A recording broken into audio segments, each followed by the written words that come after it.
नमस्कार, न्यूज 24 घडामोडीमध्ये आपले स्वागत आहे। आज प्रत्येक क्षेत्रात स्पर्धा आहे, त्यामुळे विद्यार्थ्यांनी आपले ध्येय निश्चित करून त्या दृष्टीने नियोजन केलं पाहिजे। आज 10वी आणि 12वीतील गुणवंत विद्यार्थ्यांना आपले गुणवत्तेनुसार अनेक संधी आहेत।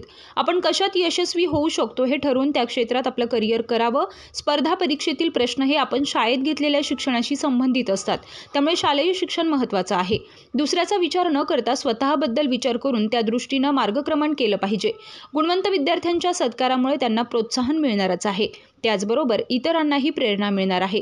तिळवण तेली समाज ट्रस्टच्या उपक्रमातून समाजोन्नतीचं चांगलं काम होत आहे, असं प्रतिपादन मास्टरमाइंड अकॅडमीचे संचालक अमोल सायंबर यांनी केलंय।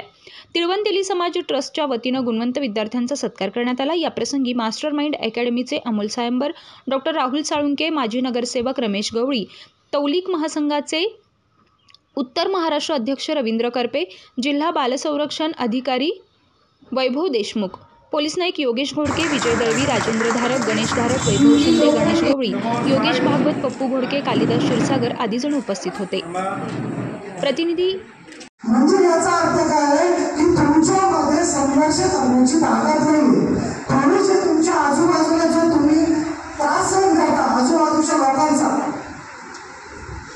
त्याचा विचार तुम्ही करत नाही आणि तुम्ही आत्महत्या करता।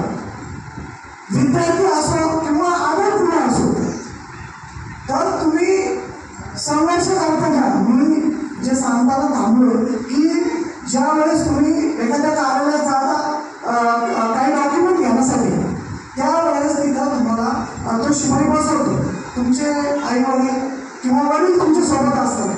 ते वडील ज्यावेळेस तिथे राहतात, शिपा म्हणतो काय तुमचं असा बसा तिथं, मग परत जाता तुम्ही, सर आले का ते, सर आम्हाला ते डॉक्युमेंट पाहिजे होते, नाही आलं सांगितलं ना, परत तुमची वडील तुम्हाला घेऊन परत तिथं राहते।